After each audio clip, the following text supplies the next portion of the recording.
imiyoborere ibereye abaturage ni ishingiro ry'iterambere rirambye. Ubuyobozi buha abaturage ijambo bakagira uruhare mu ifatwa ry'ibyemezo no mu bibakorerwa. Kurikira ikiganiro imiyoborere ibereye abaturage, urubuga rwawe mu miyoborere y'igihugu cyawe. Imiyoborere ibereye abaturage ni ikiganiro mutegurirwa n'ikigo cy'igihugu gishinzwe imiyoborere RGB.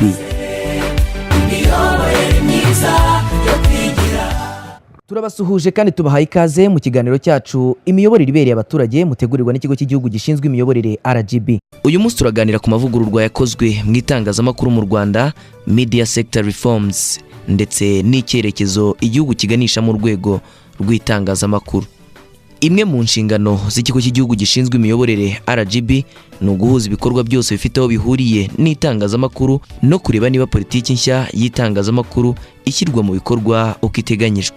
Kugira ngo iyi nshingano igerweho, hatangijwe amavugurura atandukanye agamije guteza imbere itangazamakuru mu Rwanda, rikaba iry'umwuga, rigafasha abaririmo, ritibagiwe kandi n'inyungu rusange z'abaturage. Muri iki kiganiro turagaruka kandi ku mavugurura yose yakozwe na bimwe mu bimaze kugerwaho. Njye wakibateguriye ndi Jean Pierre Mazimpaka.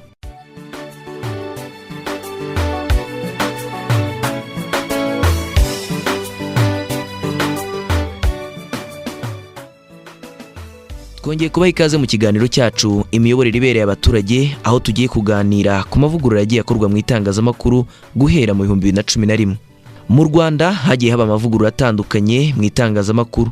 Ibi byose byari bigamije ko urwego rw'itangazamakuru rurushaho gukorana ubunyamwuga, rukigenga, rukagira ubushobozi kandi rugaharanira inyungu z'abaturage nk'inshingano yarwo nyamukuru. Muri iki kiganiro turibanda ku mavugururwa yakozwe guhera mu mwaka 2011. Reka turebe amwe mu mavugururwa yagiye akorwa. Guhera mu mwaka 2011 havuguruwe umurongo ngenderwaho ariwo politiki y'itangazamakuru. Nyuma y'iyi politiki havuguruwe itegeko ry'itangazamakuru, havugururwa itegeko rigenga inama nkuru y'itangazamakuru, yamburwa inshingano zo kugenzura itangazamakuru, ihabwa kubaka ubushobozi mu itangazamakuru. Havuguruwe kandi n'itegeko rigenga ikigo cy'igihugu cy'itangazamakuru Orenfor, kivanwa mu kuba ikigo cya leta kiba ikigo cyigenga gikorera inyungu z'abaturage RBA, Rwanda Broadcasting Agency. Bwa mbere mu mateka mu Rwanda hashyizweho itegeko ryo kubona amakuru, Access to Information Law, ndetse hanashingwa urwego rw'abanyamakuru bigenzura, Rwanda Media Commission. Nyuma yo kubona ko politiki igenga itangazamakuru yakozwe mu mwaka 2011 itakijyanye n'igihe tugezemo, kuva mu mwaka ushize w'2014 iyi politiki yatangiye kuvugururwa. Umuyobozi ushinzwe ishami ry'itangazamakuru mu kigo cy'igihugu gishinzwe imiyoborere RGB, Gerard Mbanda, wari witabiriye inama yo gukusanya ibitekerezo mu banyamakuru n'abandi bafite aho bahuriye n'itangazamakuru, aradusobanurira impamvu y'ivugururwa rya politiki y'itangazamakuru. Impamvu harimo havugururwa uyu murongo ngenderwaho, mubizi neza ko hamaje menshi hari ivugurura ry'itangazamakuru. Iryo vugurura hakaba hari amategeko amwe yavuguruwe, ndetse hajyaho n'irindi tegeko rishyashya rijyanye no guhana cyangwa gutanga amakuru. Ibyo byose uyu murongo ngenderwaho twari dufite wari wo mu 2011. Aya mategeko turimo tuvuga yavuguruwe byagiyeho mu 2013. Bivuze ko ibyo byose twifuza yuko byagaragara muri uyu murongo ngenderwaho. None ubu ngubu turimo dutangaho ibitekerezo kugira ngo turebe ko twagira ibitekerezo bishyashya, noneho na biriya byose byavuguruwe cyangwa se byashyizwe mu bikorwa, kuko ubu ngubu ibyo byavuguruwe birimo birashyirwa mu bikorwa, byose bibe byagaragara muri uyu murongo ngenderwaho. Umurongo ngenderwaho twese twumva yuko uzadufasha gukora umwuga w'itangazamakuru kugira ngo dushobore twese kugira uruhare mu kubaka igihugu cyacu. Aya mavugururwa yagiye akorwa, abanyamakuru bagaragaza ko yagize akamaro gafatika ku mwuga wabo, ndetse bagashima ubushake bwa leta y'u Rwanda mu gukomeza gushyigikira itangazamakuru. Fred Muvunyi ni umunyamakuru w'ikinyamakuru Izuba Rirashe, akaba n'umuyobozi w'urwego rw'abanyamakuru bigenzura mu Rwanda, Rwanda Media Commission. Icyo twishimira nuko muri iki gihe, muri iyi myaka 5 navuga ishize, nuko leta y'u Rwanda yashyize umutima n'ibitekerezo byayo ku kuvugurura itangazamakuru. Icyo ni ikintu gikomeye cyane kugira ngo itangazamakuru mu buryo bw'ubwisanzure, mu buryo bw'imikorere rive ku ntambwe imwe rijya ku yindi. Umunyamakuru ye yabaga agize ikibazo wasangaga bidafite gikurikirana kandi hari inzego zagombye kuba zibishinzwe.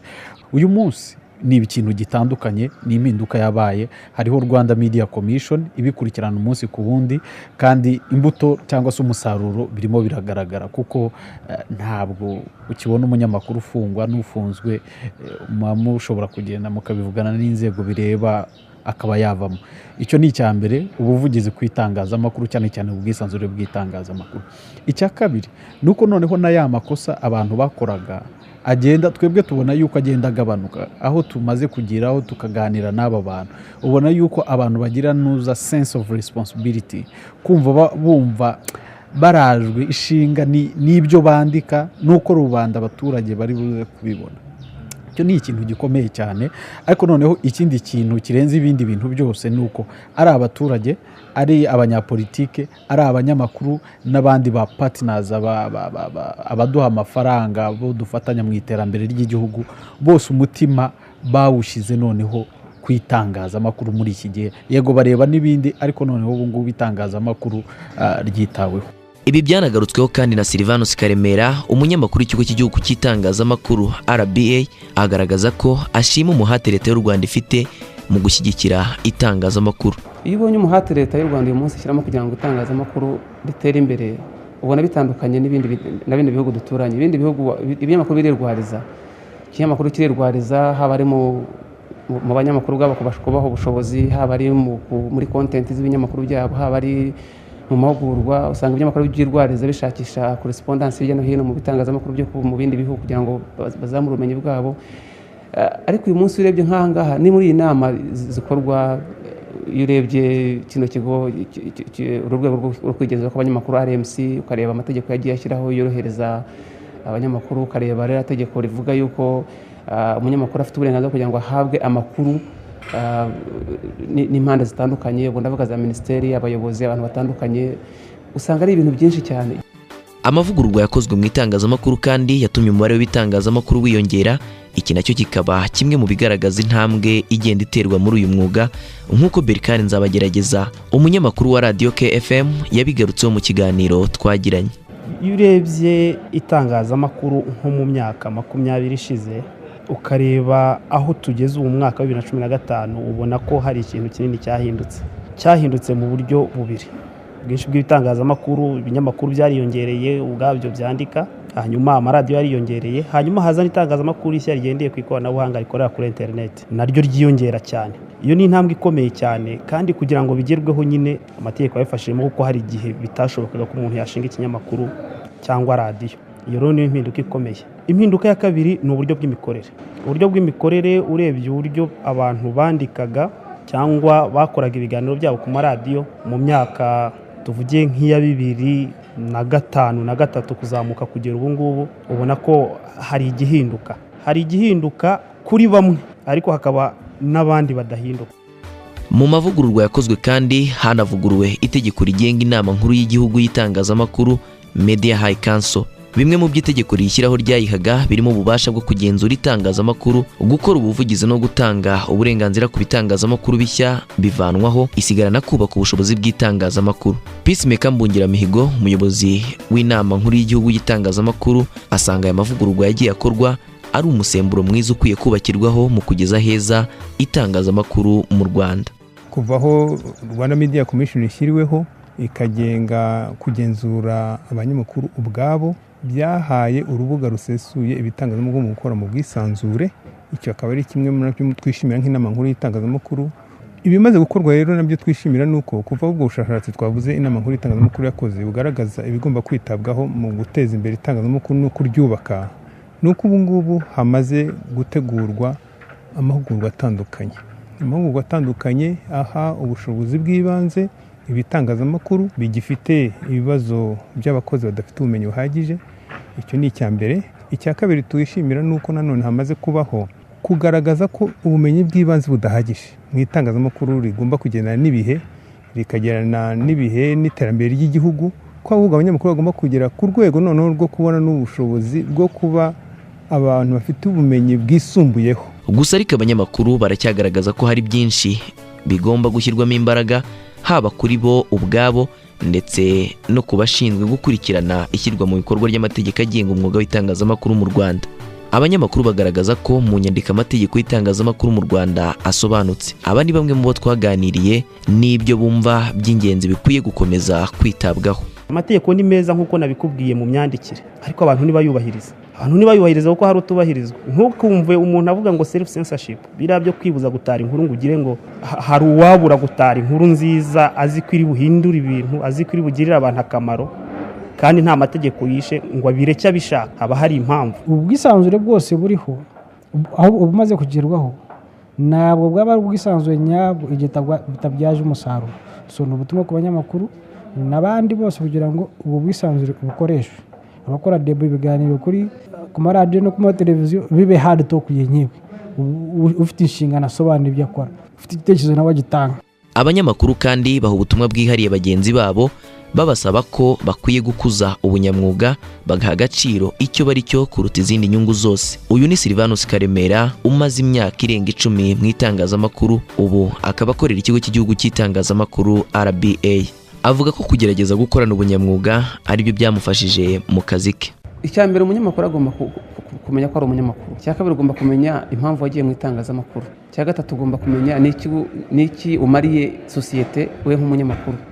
Ibyo byose bimenye akazi kawe karoro rwose. Icyo nagira inama y'abanyamakuru nuko cyane cyane abanyamakuru bakiri bato bakizamuka bakinjira muri uyu mwuga bagomba kumenya yuko bagomba guharanira ku indangagaciro zo kuba professional cyangwa se kuba abanyamwuga. Kandi buryo yabaye umunyamwuga birakorohera kugira ngo n'akazi kawe kagende neza, kuko ibyo ukora nibyo bivuga kurushaho ko wakavuze. Ubu butumwa kandi bwanashimangiwe n'umuyobozi w'ishami rishinzwe itangazamakuru mu kigo cy'igihugu gishinzwe imiyoborere RGB, Gerard Mbanda, ugaragaza ko umwuga w'itangazamakuru ari umwuga ukomeye ukwiye kwitabwaho hagamijwe inyungu rusange. Abanyamakuru icyo bakwiye kumenya, umwuga bakora ni umwuga ukomeye, ni umwuga bakwiye guhesha icyubahiro kugira ngo bakore umwuga bagamije inyungu rusange. Buriya gukora umwuga w'itangazamakuru ureba inyungu zawe akenshi bituma abantu bagwa mu makosa cyangwa se bagatandukira. So bakwiye kureba inyungu rusange z'abaturage, kuko iyo tuvuga itangazamakuru tuvuga yuko rikorera inyungu z'abaturage bose. Icyo ngicyo nicyo bakwiye gushyira imbere. Ikindi ni ukureba yuko nanone ibyo batangaza, amakuru batara ari ibigamije nabyo byagira uruhare mu guteza igihugu imbere. Nk'abanyamakuru bagakora umwuga wabo mu buryo bw'umwuga, bagakurikiza amahame y'itangazamakuru, ariko nanone n'uwo mwuga nawo ugashobora kubatunga, kuko ntabwo bashobora kuwukora neza ariko bafite ibindi bajya gukora. Byaba byiza yuko bawukoze bakurikije amahame wawo, bakorera inyungu rusange, ariko nanone n'uwo mwuga ugashobora kubatunga nk'abanyamakuru bwabo. Arakoze cyane Gerard Mbanda kuri ubu butumwa ahaye abanyamakuru. Ni nabwo dusoreje ikiganiro cyacu cy'uyu munsi. Dushimire mwe mwese mwari mudukurikiye, tubararikire kuzakurikira ikiganiro cyacu cy'ubutaha. Ikiganiro imiyoborere ibereye abaturage kinyura kuri Radio Rwanda buri wa mbere saa 12:15 z'umugoroba kugera saa 12:15. Naho kuri televiziyo y'u Rwanda ni ku cyumweru saa 1:45 kugera saa 2 z'ijoro. Ufite igitekerezo cyangwa icyifuzo wifuza kugeza ku kigo cy'igihugu gishinzwe imiyoborere RGB, wahamagara ku murongo utishyurwa 3520. Ushobora kandi no kuduha igitekerezo kuri iki kiganiro ubinyujije kuri page yacu ya Facebook y'iki kiganiro imiyoborere ibereye abaturage. Ushobora kandi no kutwandikira kuri email info@rgb.rw. Ikiganiro cyacu naho ubutaha, nge nari Jean Pierre Mazimpaka. Imiyoborere ibereye abaturage ni ishingiro ry'iterambere rirambye. Ubuyobozi buha abaturage ijambo bakagira uruhare mu ifatwa ry'ibyemezo no mu bibakorerwa. Kurikira ikiganiro imiyoborere ibereye abaturage, urubuga rwawe mu miyoborere y'igihugu cyawe. Imiyoborere ibereye abaturage ni ikiganiro mutegurirwa n'ikigo cy'igihugu gishinzwe imiyoborere RGB. Imiyoborere myiza.